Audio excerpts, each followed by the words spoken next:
Aujourd'hui, mardi 16 décembre, il est 18h. Si vous nous rejoignez en direct sur TV Fil, bonsoir et bienvenue. Voici les titres de ce journal. L'université de Versailles-Saint-Quentin en Yvelines présentait en conseil d'administration ce mardi son budget pour 2015. Un budget à l'équilibre après la crise traversée l'année dernière. Pour y parvenir, des concessions réalisées sur les dépenses. Les étudiants n'ont guère apprécié. Une manifestation a été organisée et le vote reporté. Table ronde dans quelques heures à Voisins-le-Bretonneux autour du plateau de Saclay. Qu'apportera ce cluster scientifique et technologique au développement de l'agglomération de Versailles-Saint-Quentin? Nous en parlerons dans un instant avec Dominique Vernet, le président de la Fondation de coopération scientifique Paris-Saclay. Et puis le jour de Noël approche. Vos cadeaux sont-ils prêts? Nous irons sur le marché de Noël de Voisins-le-Bretonneux et nous verrons aussi comment s'organise la Poste pour vous faire parvenir dans les temps vos colis malgré ce rush de fin d'année. Les élus régionaux qui vont plancher dès demain et durant 3 jours sur le budget 2015, un budget qui, selon les socialistes, à la tête de l'institution, met l'accent sur les investissements, notamment dans les transports. Négociations autour du pass Navigo à tarif unique oblige. Ce mardi matin, lors de sa conférence de presse, le président Jean-Paul Huchon a aussi évoqué les 425 millions d'euros pour la construction et la rénovation des lycées, ou encore les 5 millions pour améliorer l'offre de soins. De son côté, son opposante UMP et candidate déjà en campagne pour lui succéder en décembre 2015, Valérie Pécresse a déclaré qu'en cas de victoire aux élections, elle présenterait la facture du pass Navigo à tarif unique au Premier ministre Manuel Valls, sa priorité restant le développement économique. Je vous propose d'écouter les deux protagonistes. Je crois que c'est un budget qui ne lâche rien, c'est-à-dire qui est présent sur tous les grands secteurs d'investissement de la région. On n'a pas baissé l'investissement, au contraire. Le budget augmente. On est par ailleurs maintenant en mesure de recevoir les fonds européens et de les gérer. Donc ça permet de faire un peu plus, un peu mieux. En matière de fonctionnement, notre budget est légèrement en recul. C'est la preuve du sérieux de notre gestion, qui est soulignée d'ailleurs par la Cour des comptes d'un côté, les agences de notation de l'autre. Donc c'est un budget je dirais, qui prépare l'avenir et qui conforte notre rôle essentiel en matière d'aménagement du territoire, de transport, d'éducation et de formation. Je crois qu'aujourd'hui, on est face à une situation inédite. Le chômage augmente plus vite en Île-de-France que partout ailleurs. Et aujourd'hui, on a un vrai sujet d'insertion professionnelle des jeunes.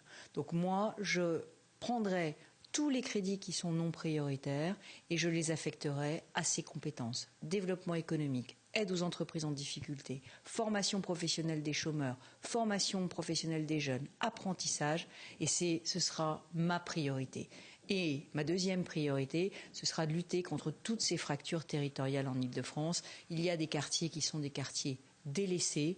J'affecterai une partie des recettes d'investissement à la desserte transport de la Grande Couronne et puis aux contrats ruraux pour les quartiers périurbains. Ambiance de pré-campagne électorale entre les deux opposants. Rappelons que dans les sondages, Valérie Pécresse arrive en tête des intentions de vote, mais il reste un an avant le scrutin. L'université de Versailles-Saint-Quentin en Yvelines, 20 000 étudiants et seulement 23 ans. L'an dernier, confronté à la logique implacable des dépenses en hausse et des recettes à la traîne, l'établissement a été placé sous tutelle de l'État et sous perfusion également. Cette année, le budget proposé au vote en conseil d'administration était à l'équilibre, mais il a fallu faire des économies. Les étudiants qui n'ont pas vraiment apprécié, ils ont manifesté aujourd'hui. Reportage d'Anthony Reich et de William L. Après un an d'austérité, l'université de Versailles-Saint-Quentin en Yvelines s'apprête à voter un budget à l'équilibre. Pourtant, les stigmates de la rigueur sont encore présents. La filière STAPS a fermé plus tôt que prévu. La fac de droit n'imprime plus de polycopiés. Les étudiants craignent à terme la dévalorisation de leur diplôme sur le marché du travail en sortant d'une université en déficit. Et en 2015, que les taux ne se desserrent pas.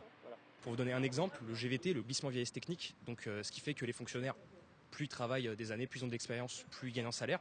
En fait, l'État ne s'engage à ne payer que 40% de ce glissement vieillesse technique. Du coup, c'est aux universités, sur leurs fonds propres, de devoir assumer les 60 autres pourcents.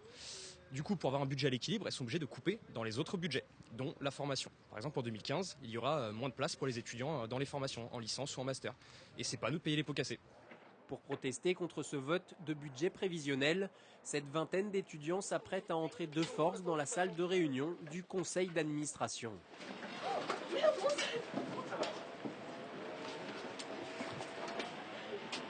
Après une quinzaine de minutes passées dans la salle de réunion, les étudiants ressortent du bâtiment de l'université avec le sentiment de la mission accomplie, mais se seraient heurtés au refus de dialogue de la direction. On est rentré à l'intérieur de ce conseil d'administration et tout de suite le président de l'université a tout de suite hurlé. Il y avait des membres du conseil d'administration qui hurlaient, des membres élus quand même, des gens qui sont censés garder leur calme pour pouvoir discuter posément. On est rentré ici de manière un petit peu rude, mais à l'intérieur on s'est juste posé autour pour juste pouvoir discuter. On avait tous préparé des choses à dire pour pouvoir en débattre avec eux, exprimer les craintes des étudiants. Ils n'ont même pas voulu les entendre. Ils ont préféré annuler la séance pour nous faire passer pour des gens violents. La démarche de ces étudiants s'inscrit dans un mouvement national contre la baisse de dotation de l'État pour l'enseignement supérieur. Le vote du budget 2015 de l'université est donc repoussé à une date ultérieure, pas encore connue. Invité de ce 16 décembre du journal, Dominique Vernet, bonsoir. Bonsoir. Bienvenue, vous êtes le président de la Fondation de coopération scientifique Paris-Saclay. Ce soir, à Voisins-le-Bretonneux, en mairie, va se tenir dès 20h30 une table ronde, une discussion avec pour thème les enjeux du développement liés à ce cluster Paris-Saclay. Une question pointue, austère peut-être, qui a pourtant beaucoup d'importance pour l'avenir même du territoire de Saint-Quentin en Yvelines. Alors on va commencer par faire un peu de pédagogie. Votre mission, c'est d'assurer le succès du campus Paris-Saclay.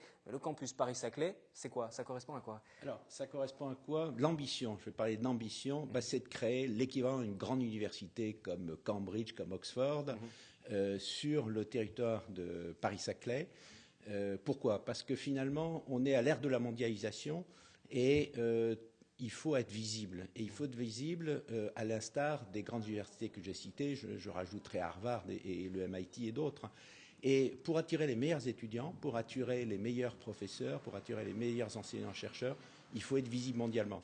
Mais c'est aussi pour attirer des entreprises qui se disent j'ai besoin de personnel qualifié, j'ai besoin de transfert technologique, où vais-je installer mon nouveau centre de R&D?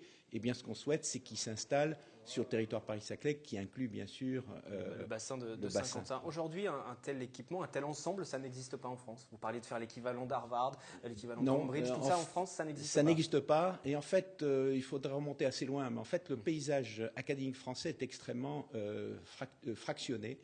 Et quand on prend concrètement Paris-Saclay, en fait, c'est 19 établissements d'enseignement supérieur de recherche et de recherche. Ce sont 2 universités, l'Université de Paris-Sud et l'Université du VSQ, Versailles-Saint-Quentin. C'est une dizaine de grandes écoles, écoles d'ingénieurs, écoles normales supérieures, écoles de commerce. C'est aussi 7 organismes de recherche. Vous voyez, ça fait beaucoup. Dans d'autres pays, on ne connaît qu'une seule notion, c'est l'université qui rassemble l'ensemble de ses composants. Donc il y a un changement de mentalité aussi qui va se faire avec l'arrivée de Paris-Saclay. Quelque part de remembrer. On va parler avec ce Paris-Saclay d'un pôle scientifique et technologique. C'est donc un cluster, le fameux cluster. Ça a été lancé concrètement un petit peu avant 2010, autour des années 2000. On en est où aujourd'hui de ce développement de Paris-Saclay? Alors, d'abord au niveau universitaire, je parlerai après de la partie développement du cluster. En fait, au cœur d'un cluster, des grands clusters, il y a toujours une grande université. Et donc, nous, on fabrique cette grande université. Et la Fondation de coopération scientifique que je préside, en fait, elle a été créée en 2007 et à l'époque, c'était pour gérer, je dirais, des projets transverses pour des physiciens, pour des personnes qui travaillent sur les technologies d'information.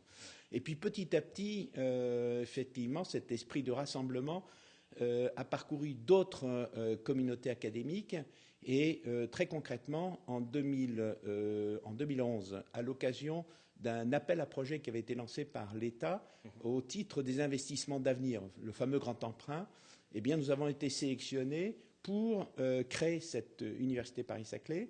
On a reçu une dotation de pratiquement 1 milliard d'euros. C'est une dotation non consomptible. On utilise les intérêts. C'est la première fois qu'un tel financement existe en France. Et ça ressemble beaucoup d'ailleurs au financement des fondations des grandes universités à l'étranger. Voilà. Donc déjà un mécanisme de financement qui ressemble. Et concrètement, nous attendons aujourd'hui enfin vraiment dans les jours qui viennent, le décret qui porte la création de l'Université Paris-Saclay, et à ce moment-là qui existera légalement. Donc elle va exister avec de nouveaux bâtiments, ce sont les universités que vous avez mentionnées, les grands ensembles qui vont fusionner, comment ça va marcher? En fait, c'est une université fédérale, c'est-à-dire que nous allons avoir un ensemble qui va comprendre. Alors l'université fédérale, elle respecte les identités de chacun des membres. Par contre, ils acceptent de se fédérer sous l'autorité finalement d'une direction unique. Et en fait, c'est l'Université Paris-Saclay qui va délivrer tous les diplômes universitaires, doctorat, master et à terme la licence. Par contre, les écoles, elles conservent leur diplôme, qui n'est pas un diplôme national, mais un diplôme spécifique. Mais un étudiant de l'Université de Versailles-Saint-Quentin, par exemple, alors, dans il 2 ans, il va être il diplômé. sera membre de l'Université Paris-Saclay. Il aura un double diplôme, en fait, en quelque sorte. Non, c'est même un diplôme de l'Université Paris-Saclay. D'accord, il sera plus diplômé de Versailles-Saint-Quentin, Voilà. il sera diplômé de Tout à fait. Paris-Saclay. Voilà, absolument. Donc ça, on est sur les bases, les explications de ce projet Paris-Saclay.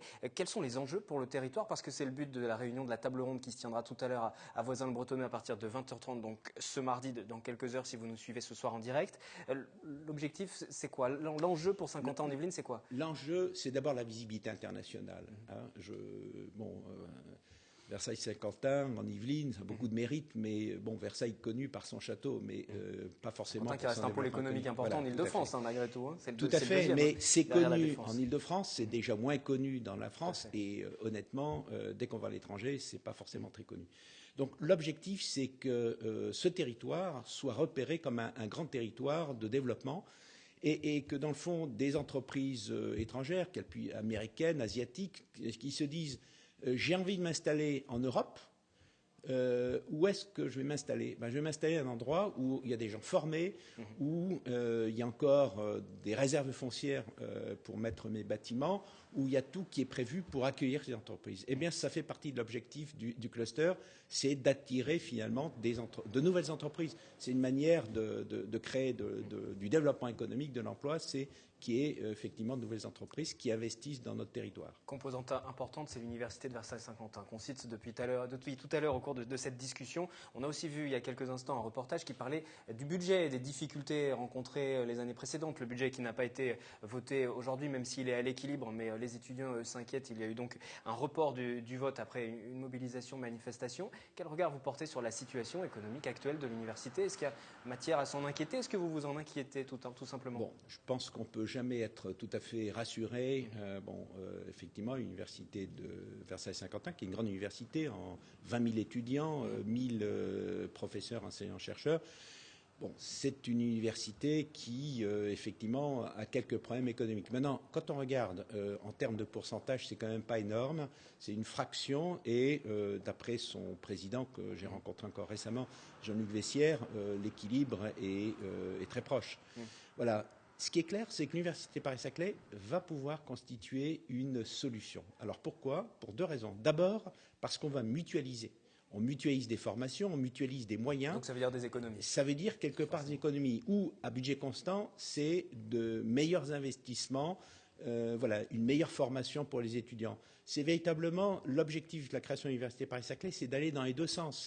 C'est de mutualiser à la fois pour économiser sur les budgets, parce qu'on est dans un univers contraint, et c'est clair que le poids pour le budget de la France est très important, il faut le reconnaître.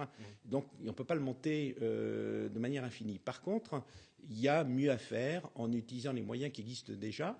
Et nous avons aussi l'intention, je dirais, d'associer des entreprises à certaines de nos formations, à certains développements à l'intérieur de l'Université Paris-Saclay, ce qui permettra de compléter par le chapitre des ressources propres les financements qui arrivent directement de l'État. Vous dites qu'il y a mieux à faire. Ça veut dire que l'Université de Versailles-Saint-Quentin en Yvelines, vous allez la contraindre à changer un petit peu les orientations, les formations qui sont proposées? Il ne s'agit pas de contraindre, honnêtement. Mais c'est dans leur intérêt, malgré tout. C'est de leur faire comprendre. C'est un travail collectif. Et l'Université Versailles-Saint-Quentin est associée à toutes les décisions que nous prenons.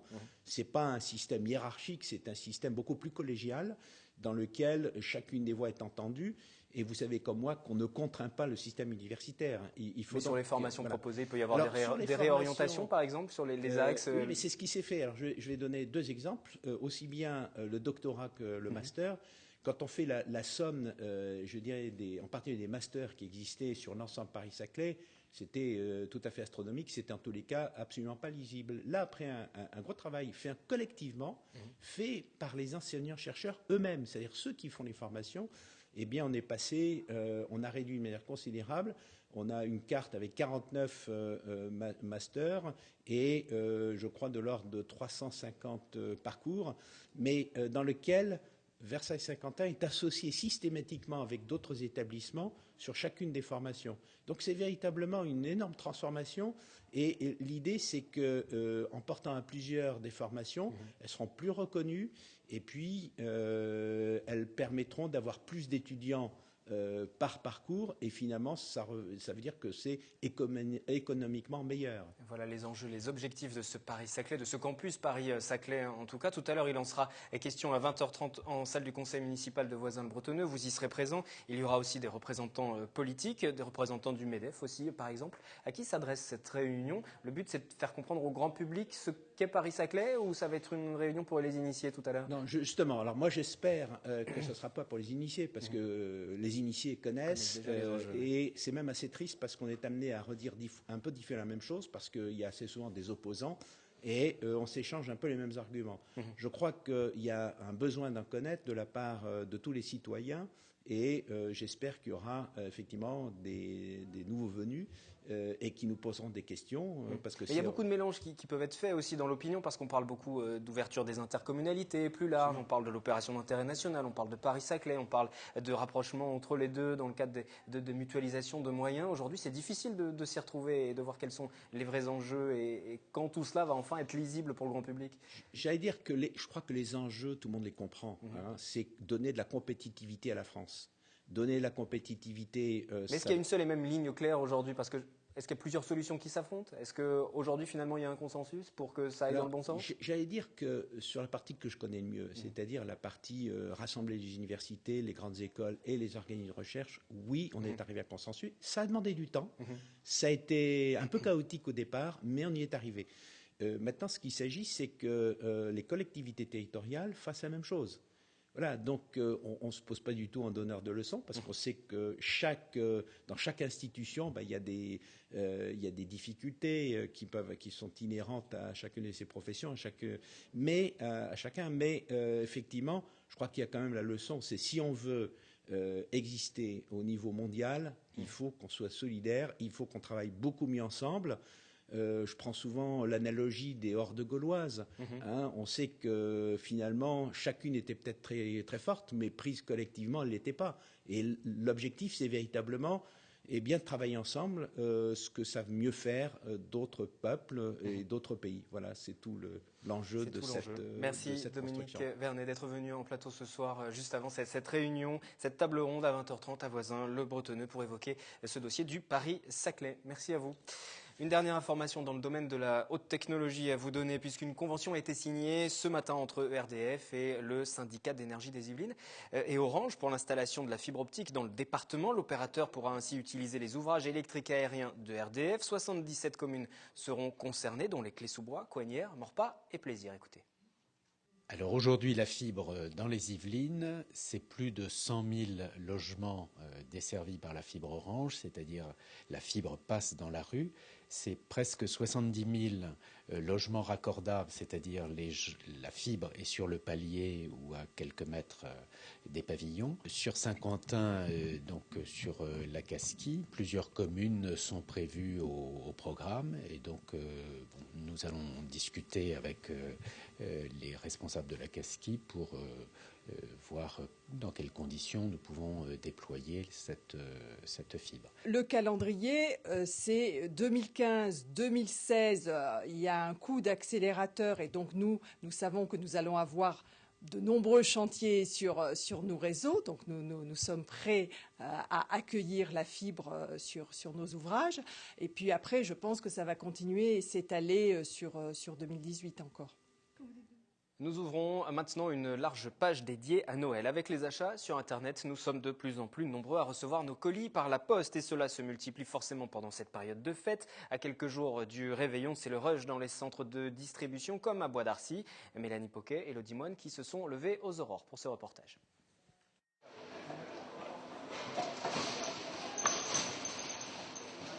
Dans ces cartons, des cadeaux de Noël. En cette période très spéciale, l'agence Colis La Poste de Bois d'Arcy en reçoit plus de 20 000 par jour. C'est une organisation qui est adaptée à cette période et qu'on lâche tout le reste de l'année. On reçoit nos camions de façon anticipée. Il y a des heures supplémentaires qui sont faites par les postiers et puis des prestataires qui nous aident aussi pour cette période. En période normale, 80 véhicules partent chaque matin pour desservir 44 communes des Yvelines. Peu avant Noël, ce sont jusqu'à 120 camions qui livrent. Pour gérer le flux, les postiers commencent leur journée à 5 heures. Baptiste Brémaud, lui, livre sur le secteur Chambourcy-Saint-Germain. Une tournée un peu particulière puisque les destinataires sont des entreprises. Aujourd'hui, Baptiste Brémaud a 160 colis à livrer. Déjà, on commence une heure plus tôt pour le tri, pour pouvoir partir un peu plus tôt. Et oui, en termes de colis, on en a, pas le double d'habitude, mais pas loin des fois. Donc oui, ça se ressent bien. 6 000 colis peuvent ainsi être livrés sur une seule matinée, rien qu'à Versailles. Le pic d'activité de l'agence de Bois d'Arcy est attendu demain, histoire que les colis arrivent à temps au pied du sapin.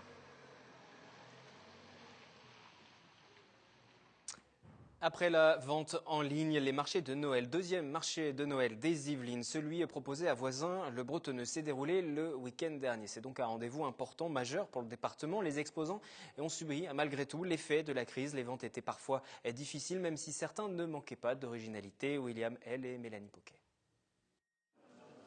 Tous les ans, la magie de Noël s'installe à Voisins-le-Bretonneux. À travers sa centaine d'exposants, le marché de Noël de la ville est l'activité principale de ces fêtes de fin d'année. Christophe Beaufils vient d'Ardèche et vient ici tous les ans pour installer son stand. Alors moi je vends des instruments de musique du monde que je vais chercher en général en Indonésie, en Thaïlande et au Népal. Et puis après des casse-têtes que je ramène de Thaïlande. Mais le marché de Noël, c'est aussi l'occasion de découvrir le travail des artisans locaux, comme celui de cette Versaillaise qui pratique la sculpture sur œuf.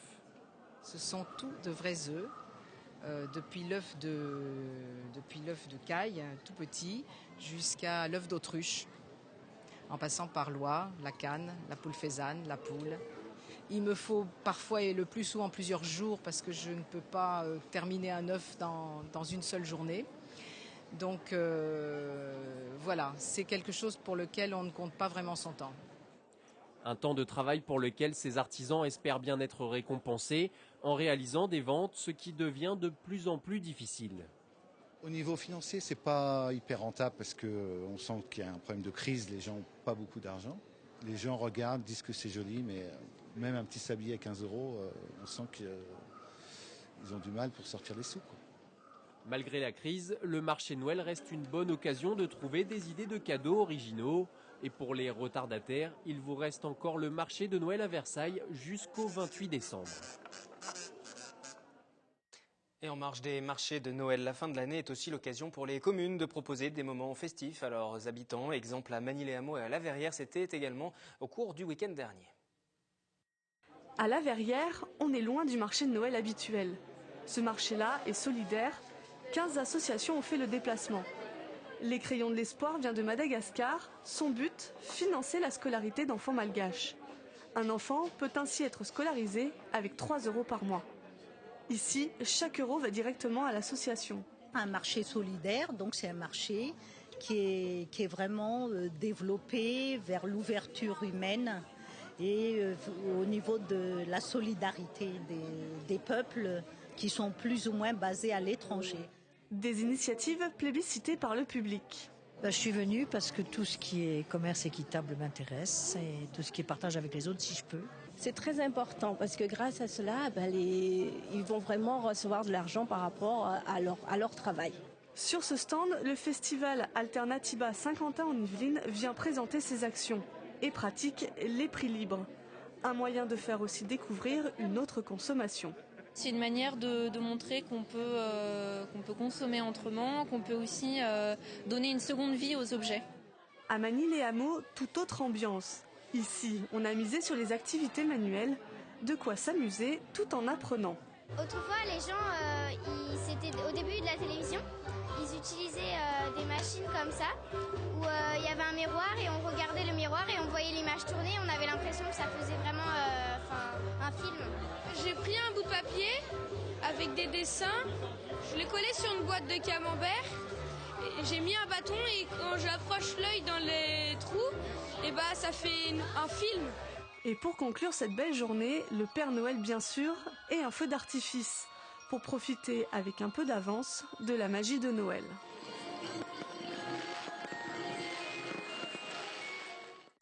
Noël toujours, solidarité aussi avec l'opération de collecte de jouets initiée par Skibus. Après l'appel aux dons et la collecte avec un bus spécial affrété par cette société, l'heure était à la distribution auprès des associations partenaires. Une distribution organisée dans une salle prêtée par la mairie de la Verrière. Cette année, Yolène Torres, William L. Ça se vide, hein. Ça va vite, faut être rapide. Alain n'a pas une minute à perdre. Il récolte un maximum de jouets pour les offrir à Noël aux enfants défavorisés. Beaucoup de puzzles, jeux de société, des vélos, enfin 2 vélos, et puis des livres pour stimuler un peu la lecture. Une vingtaine d'associations partenaires profitent de cette redistribution des jouets du bus de Noël. Des jouets récoltés la semaine dernière auprès des familles par le réseau Skibus et stockés ici. Au total, 30 mètres cubes d'objets ont été accumulés. C'est autant de jouets récoltés que les années précédentes. C'est un nombre très très important, des milliers de jouets, des livres, des jeux. Il y a de très belles choses, hein. Il y a de très beaux jouets. Françoise est bénévole à l'antenne du Secours populaire de la Verrière. Demain, à la maison du quartier du Bois de l'Étang, elle redistribuera ses jouets lors d'une braderie. Donc là, c'est la foire d'Empoigne parce qu'il y a plusieurs associations et donc on essaie de récupérer des jouets. En une quarantaine de minutes, les salles sont vides. Les voitures des bénévoles, elles, pleines à craquer de jouets qui égaieront à coup sûr le Noël de nombreux enfants. Tout de suite sur TV Fil, le nouveau numéro du 7-8 Société avec Catherine Zulato aujourd'hui avec ses invités. Il sera question de la grogne des avocats, des notaires aussi contre le projet de réforme Macron. Très bonne soirée.